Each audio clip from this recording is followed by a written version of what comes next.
Orang kan pasti mikir nih, kalau ilmunya ini tersedia, apalagi gratis untuk semua orang, kenapa kok Stephen, selain alasan outliersnya tadi ya, kok kamu ini bisa berhasil? Juga ada beberapa orang yang selected few ini berhasil. Misalnya nih, pemimpi tinggi di 100 juta, jatuh masih 70 juta. Nah, ini Iya sih. pemimpinya 10 juta. Ya udah cuma 10 juta, udah merasa saya sudah hebat, saya sudah puas. Itu artinya gini, manusia itu menurut saya adalah pribadi yang tidak boleh dikasih limit atau boundaries. Karena kita ini sebenarnya pribadi yang punya kemampuan superpower dalam diri kita. Orang bisa belajar secara otodidak, orang bisa belajar dari aneka resource lah. Zaman sekarang kan banyak banget ya sumbernya. Ya. Tapi kebanyakan Gen Z zaman sekarang ini, mereka takut untuk memulai.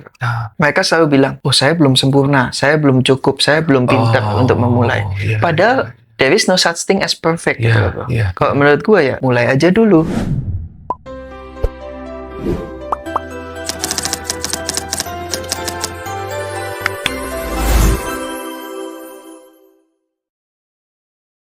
Stephen ini kan dikenal nih. Saya sempat nonton beberapa konten, udah bisnis sejak usia 14 tahun. Dan ini itu, dirimu tuh bukan dari keluarga yang investor. Tapi kalau nggak salah, usahanya usaha yang konstruksi ya, betul ya? Yeah. Dan ada sebuah pertanyaan menurut kamu itu, apa yang membedakan orang yang benar-benar akhirnya akan berhasil sama orang-orang yang hanya punya keinginan tapi dia nggak berani melakukan langkah pertama? Mungkin kembali lagi ke awal saya mulai karir ya, saudaraku. Jadi saya mulai karir itu waktu itu saya masih di bangku SMP. Jadi orang tua saya ini didikannya agak keras gitu. Jadi mereka nggak mau manjain anak. Jadi kita selalu diajarkan, oh kalau kamu mau mencapai sesuatu, kamu harus bekerja keras dulu untuk mencapai sesuatu itu. Sebagai contoh, dulu waktu kecil kita kan pengen beli PS, Nintendo gitu kan. Nah dulu itu kita nggak dibelikan langsung. Jadi misalnya mau beli Nintendo gitu, kita harus menabung dulu. Uang jajan ditabung, dikumpulin gitu. Maaf, padahal kan bukan dari keluarga yang berkekurangan, tinggal beli aja kan? Iya benar, tapi udah diajarkan mindset seperti itu. Nah jadi dulu kan mau beli PS tuh harganya 4 jutaan kalau nggak salah. Cuman nah itu ya? Sedangkan uang jajan bulanan mungkin cuma 300.000 gitu kan. Kapan kebelinya tuh PS? Betul. Akhirnya waktu itu gue ngerintis ya kan, gue bikin bisnis online waktu itu. Apa? Di Kaskus waktu itu. Apa yang dijual? Macam-macam aku jual. Mulai pulsa, voucher game online, game-game, ya kan, DVD game, NDS, PSP. Orang tua tahu itu? Xbox, PS, semua aku jual. Orang tua tahu? Orang tua tahu. Apa kata mereka? Awalnya kata mereka, buat apa ngumpulin uang kecil gitu kan. Tapi aku bilang nggak apa-apa, uang kecil lama-lama jadi besar juga gitu kan. Oke. Nah, jadi pada saat itu bangun bisnis itu kan. Jadi kayak mungkin bisa dibilang aku ini outlier di saat itu. Jadi beda dari kebanyakan orang. Jadi anak-anak waktu itu, teman-teman yang di SMP, SMA itu ya mereka pulang sekolah ya main basket, futsal, modern dance gitu kan. Atau mungkin ngafe, jalan-jalan ke mall. Belajar sulap. Sulap. Zaman The Master itu kan? Iya benar. Nah kalau aku malah pulang sekolah di depan komputer terus bro, jualan online gitu. Nah, jadi dari sana mungkin aku belajar juga. Itu akhirnya di SMA aku bisa ngumpulin 10 jutaan per bulan. Di zaman itu 10 juta udah gede banget kan. Tahun berapa tuh? 2000? Tahun 2014-2015. Wih, gede banget. 10 juta zaman itu. Akhirnya di Bitcoin? segitu tuh harganya? Enggak, harganya segitu tuh, ingat kan? Oh iya, itu tuh waktu kuliah. Iya, makanya. Nah, akhirnya di sana terkumpul sekitar 300-an juta itu waktu saya umur 18 tahun. Dari nabung tadi itu, jualan online. Berapa ratus juta? 300. 300 juta? Iya. Di umur 18 tahun. Itu kebeli PS berapa? Jadi intinya gini sih, kebanyakan orang itu merasa mereka ini nggak mampu. Nah itu ya sebenarnya ya mulai aja dulu gitu loh. Sebenarnya nggak ada salahnya untuk mencoba. Karena mending kita mencoba tapi gagal. Anggapnya gini, kita mencoba mungkin aja kita nggak mencapai garis finish. Misalnya garis finish kita di 100 juta gitu. Kita kalau mencoba ya mungkin aja jatuhnya di 70 juta atau 50 juta. Tapi kan paling nggak mencapai. Daripada nggak sama sekali. Kalau nggak sama sekali kan hasilnya nol. Jadi ada juga istilah gini kan. Ada yang bilang gini brotherku. Bermimpi jangan tinggi-tinggi. Nanti kalau jatuh sakit. Sebenarnya ini nggak boleh. Ini malah membunuh seorang manusia. Pribadi seorang manusia. Mendingan kita bermimpi setinggi-tingginya, tapi kalau jatuh, kalau kata Soekarno masih di bintang-bintang. Daripada kita bermimpinya pendek gini, misalnya ini pemimpi tinggi di 100 juta, jatuh masih 70 juta. Nah, ini Iya sih. pemimpinya 10 juta. Ya udah cuma 10 juta udah merasa saya sudah hebat, saya sudah puas. Itu artinya gini, manusia itu menurut saya adalah pribadi yang tidak boleh dikasih limit atau boundaries. Karena kita ini sebenarnya pribadi yang punya kemampuan superpower dalam diri kita. Oke. Jadi asal kita ada kemauan, pasti ada jalan. Jadi jangan membatasi diri sendiri. Oke. Gitu. Kita banyak belajar dari banyak guru spiritual di channel ini, dan kebanyakan dari mereka ini usianya memang sudah lanjut ya, tapi ternyata wisdom itu datang juga dari orang-orang sukses yang masih muda seperti Bro Stephen ini. Tapi tadi, kamu bilang bahwa kamu outliers. Itu kalau diambilkan dari apa dipopulerkan oleh bukunya Malcolm Gladwell ya. Nah, gimana caranya untuk agar kita itu bisa fokus dan berani berbeda sama orang lain kebanyakan ngafe, kebanyakan ngapain. Nah, apa yang membuat kamu itu berani untuk melakukan sesuatu yang berbeda saat itu? Memang gini sih, Bro ya. Kalau kita jadi outlier atau kita jadi orang yang beda dari kebanyakan orang, itu sudah jadi harga yang harus dibayar memang. Karena ketika kita beda dari yang lain, udah pasti kita akan mengalami banyak tantangan. Ya. Entah itu dibully, dikucilkan, Iya, dianggap aneh, betul. dan Itu lain kan sebagainya. ketakutannya. Misal kita di sebuah lingkungan nih, Bro, yang semua orang ngerokok gitu. Betul. Kita nggak ngerokok sendiri, pasti kita dianggap aneh. Iya.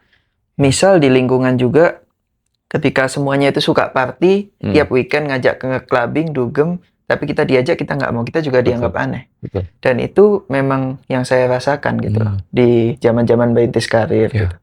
Tapi aku ngerasa kayak sebenarnya itu memang adalah harga yang harus dibayar untuk kesuksesan, Bro. Karena kesuksesan itu memang nggak ada yang rame-rame gitu loh. Kesuksesan itu memang ada fase lonely at top juga. Jalannya itu memang sepi dan sendiri gitu. Dan mungkin memang seperti itu adalah jalan yang disiapkan oleh Tuhan atau mungkin semesta untuk kita, untuk berkembang jadi pribadi yang lebih baik. Iya. Mungkin di awal orang-orang itu bakal kayak, wah kamu ini ngapain kayak gitu kan, ngapain kerja keras gitu kan. Tapi sebenarnya ya kalau kamu berani berbeda dari kebanyakan orang, itu artinya kamu bisa menggali potensial lebih yang ada di dalam dirimu.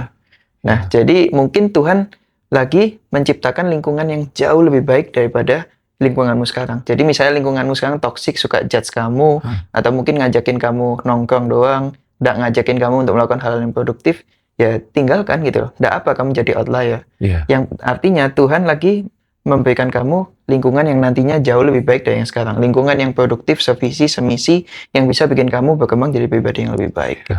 Jadi nggak apa-apa kamu mungkin kehilangan versi dirimu yang dulu, habitmu yang lama, temanmu yang lama. Artinya Tuhan sedang menciptakan sesuatu yang lebih baik. Nah, itu memang jalan kesuksesan seperti itu sih. Iya. Dan teman-teman yang membuli, yang mengucilkan, suatu saat pas sukses, mereka pasti akan mengontak kita kok buat pinjem uang.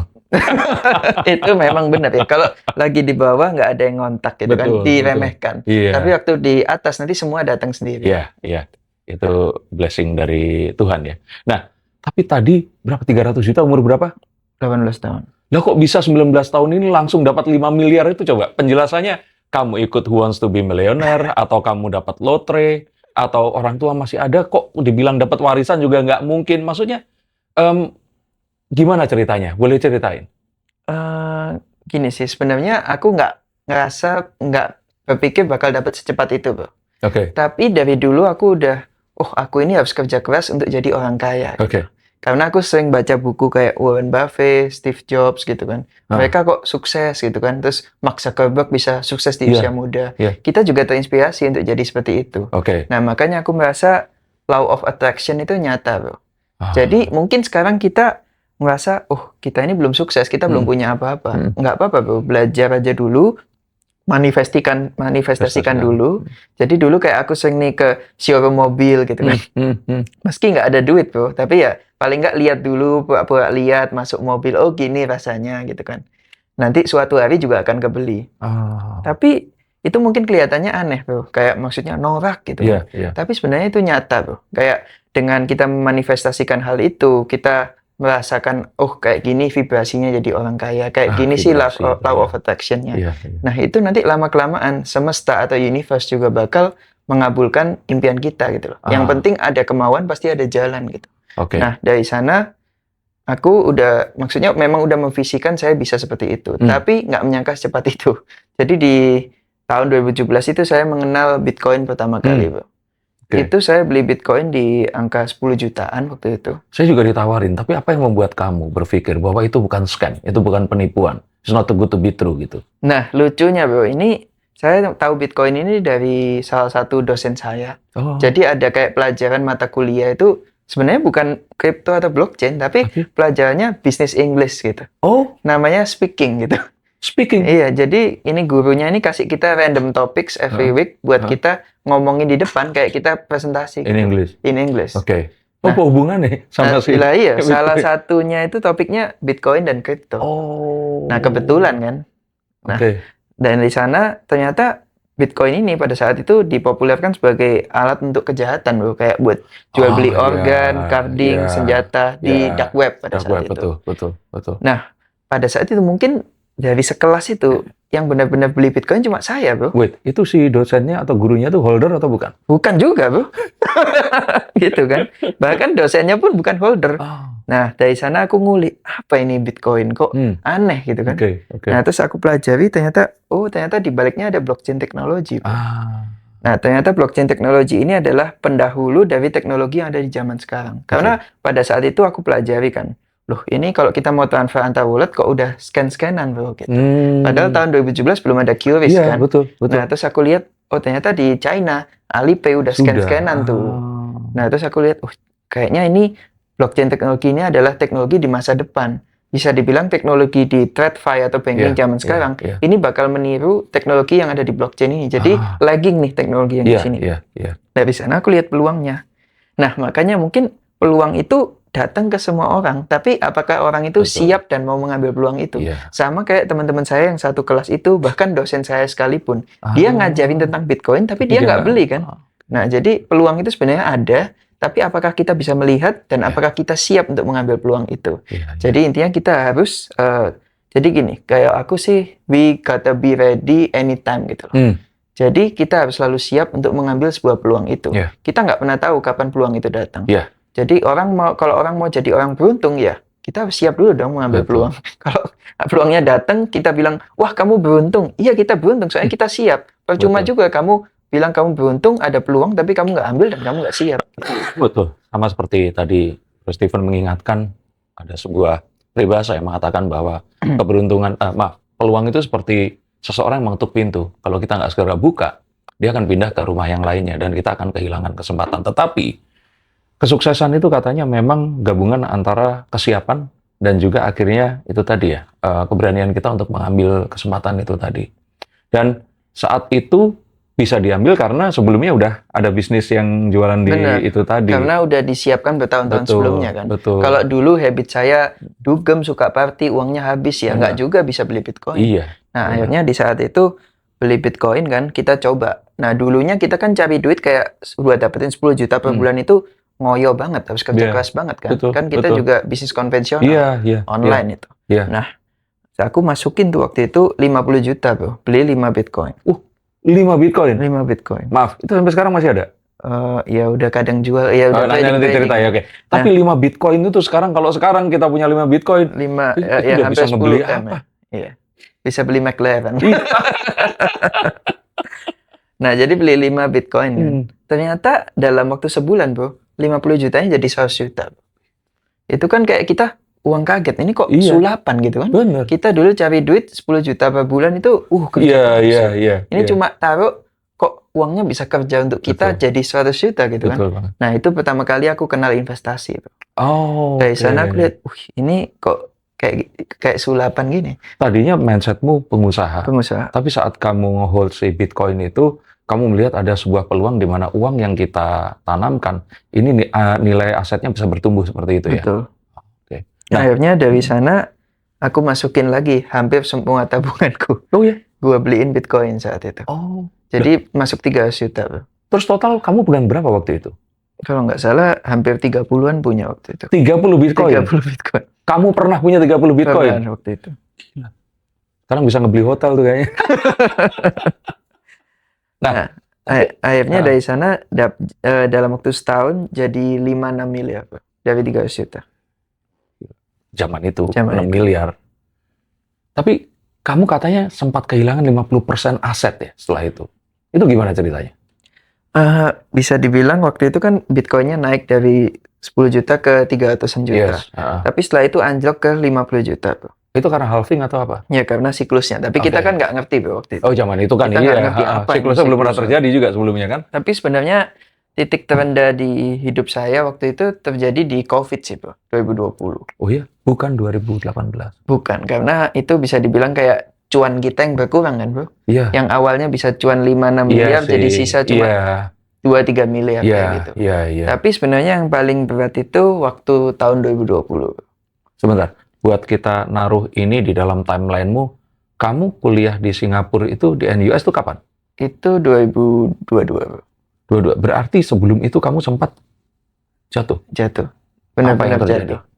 Jadi karena mungkin kita masih seperti anak muda zaman sekarang ya, masih kebawa mindset pengen cepat kaya, FOMO, ikut-ikutan, bro. Oke. Dan I think I learned it the hard way gitu.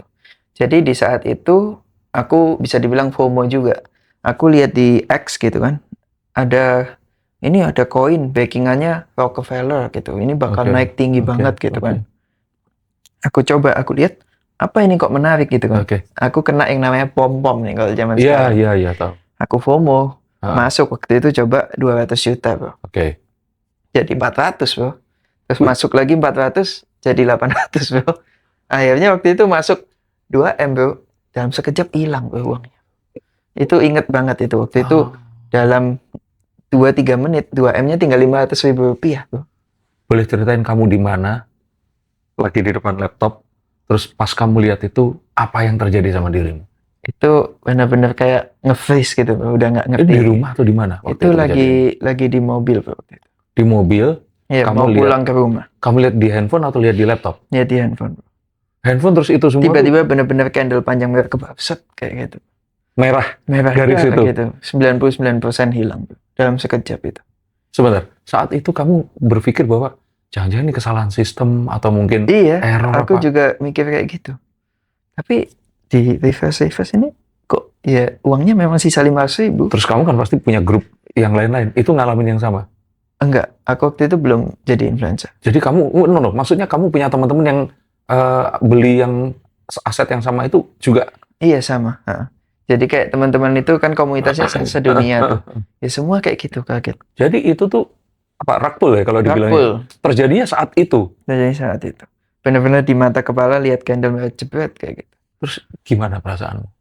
Itu benar-benar kayak titik terendah di hidup ya. Karena uang liquidnya mungkin cuma sisa 1M aja waktu itu. Jadi benar-benar kayak kita kerja keras sudah 10 tahun ini hilang dalam sekejap, loh. Ya rasanya kayak gimana ini gitu kan. Mau cerita ke orang tua juga takut ya kan. Nanti dimarahin gitu kan. Akhirnya sempat kayak merenung di kamar waktu itu. Wih, itu kalau orang lain mungkin sudah mengakhiri hidup atau apapun itu. Gila loh. Berapa? 20M?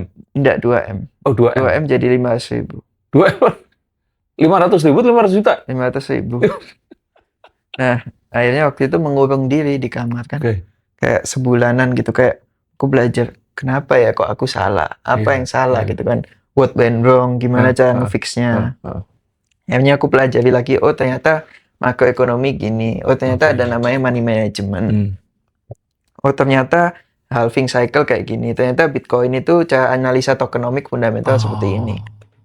Nah, ini mungkin percaya nggak percaya sih, bro. Jadi kalau manusia itu kalau udah kepepet ya, atau mungkin udah di rock bottom atau di jurang ini paling dalam gitu, di titik terendah di hidupnya, itu kayak super powernya muncul, bro.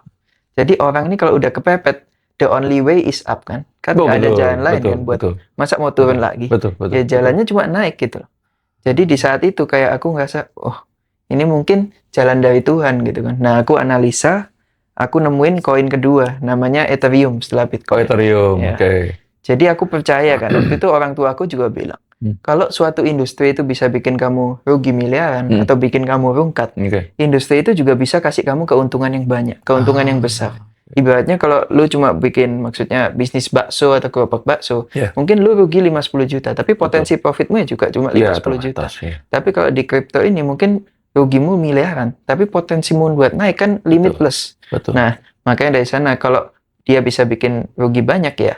Kalau kata orang tua saya, kalau kamu mau uangmu balik ya kamu tekuni lagi di sana. Nggak usah malah takut atau coba cari industri lain. Tekuni itu gitu. Dan ternyata perkataan orang tua saya benar. Jadi dari sisa uang 1M yang saya punya itu saya belikan Ethereum bro saat itu. Tapi dengan knowledge yang udah berbeda. Jadi udah nggak FOMO lagi tuh. Benar-benar kayak analisa fundamentalnya, punya conviction. Dan ternyata tesis saya benar bro. Waktu itu 1M-nya jadi 15M dalam setahun. Dalam setahun? Iya, jadi compact bro. Jadi yang awalnya benar-benar jatuh ke jurang malah terbang ke langit bro. Tuh temunnya udah ini ya, sundul ya. Jadi waktu itu di umur 24 tahun udah punya $1 juta per tahun. Wih, gila. Ini saya nggak kebayang. Karena seperti tadi, Bro Steven ini benar. Bahwa kadang kita itu merasa iri. Dengan gajah yang tubuhnya besar, citah yang larinya bisa sampai 120 km per jam. Bahkan laba-laba itu bisa mengangkat beban yang hingga 15 kali lebih berat dibandingkan tubuhnya. Lalu manusia ini punya apa? Bunglon aja bisa merubah warna sedemikian banyak. Manusia ternyata memiliki akal pikiran mereka yang kalau kita gunakan dengan baik, akan bisa menghasilkan sesuatu yang luar biasa, melipat gandakan. Walaupun SPP-nya 2 miliar ya, tadi sekolahnya ya. Iya, jadi itu mungkin uang sekolah termahal yang pernah saya lebih mahal daripada di NUS ya. Iya, tapi menurut saya itu sesuatu yang tidak bisa dibeli pakai uang tuh. Itu benar-benar knowledge yang sangat mahal, yang merubah pola pikir saya dan membuat saya sukses sekarang ini. Kalau mungkin dulu aku nggak gagal seperti itu ya, mungkin nggak ada diriku yang sekarang ini.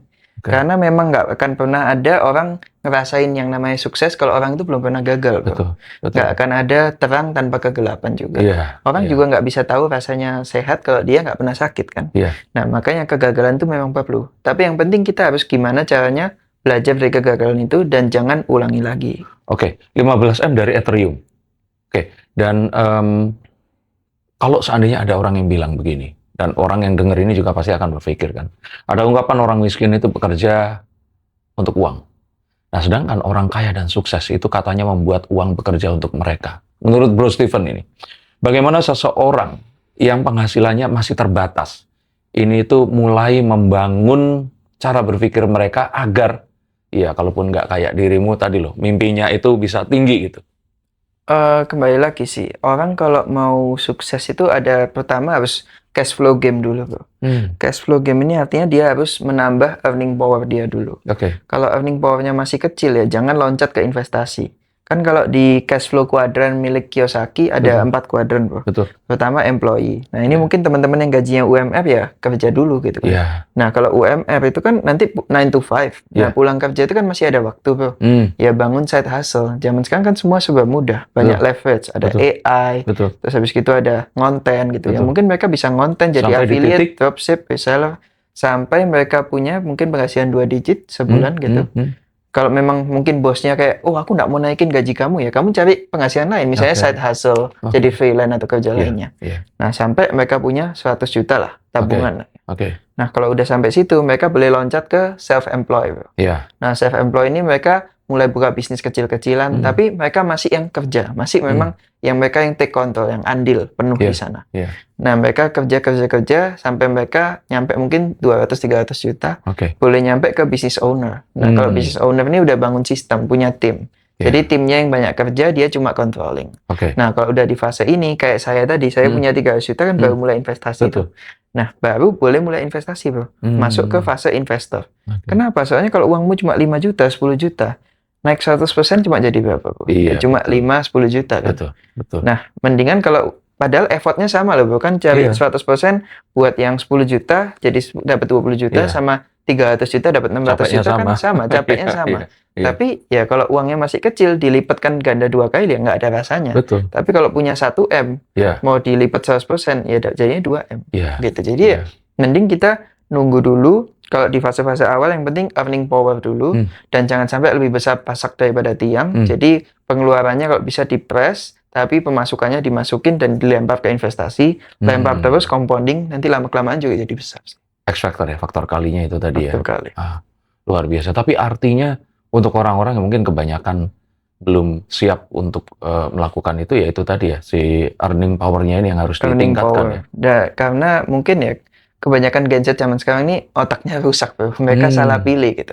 Ibaratnya gini, misalnya bro sekarang aku kasih pilihan gitu. Lebih milih dapat 10 miliar sekarang atau dikasih 100 rupiah tapi didobelin selama 30 hari.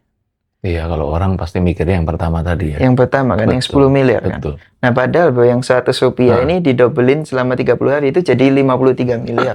Tapi kan orang pengennya cepet nih. Ya, karena angka keluar yang itu tadi. Angka keluarnya. Kan. Nah, ini artinya mereka kena ilusi nih. Jadi mereka itu kepengennya cepet kaya.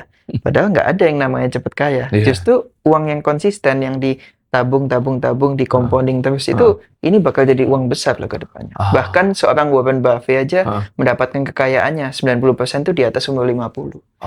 Jadi ya teman-teman tuh nggak terlambat, bro. Oke. Bahkan kayak dirimu yang memulai lebih awal ini luar biasa ya, karena seakan-akan itu aku banyak mengalami hal yang kamu ceritakan, tapi umurku kan 49 nih. Cuman dirimu di usia yang 28 ya.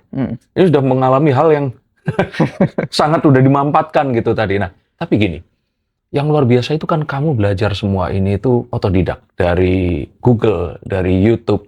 Nah, orang kan pasti mikir nih, kalau ilmunya ini tersedia, apalagi gratis untuk semua orang, kenapa kok Stephen, selain alasan outliersnya tadi ya, kok kamu ini bisa berhasil? Juga ada beberapa orang yang selected few ini berhasil. Mungkin gini sih, orang bisa belajar secara otodidak, orang bisa belajar dari aneka resource lah. Zaman sekarang kan banyak banget ya sumbernya ya. Tapi kebanyakan Gen Z zaman sekarang ini, mereka takut untuk memulai. Mereka selalu bilang, oh saya belum sempurna, saya belum cukup, saya belum pintar untuk memulai. Padahal there is no such thing as perfect gitu loh, bro. Kalau menurut gue ya, mulai aja dulu. Mulailah dulu dari hal kecil. Ya nggak apa-apa, kamu mungkin nggak perfect sekarang. Emangnya ada bisnis yang baru buka langsung tokonya bagus gitu? Nggak ada. Everything start from small gitu. Start small. Dream big, start small gitu. Jadi nggak apa-apa, mulai dulu.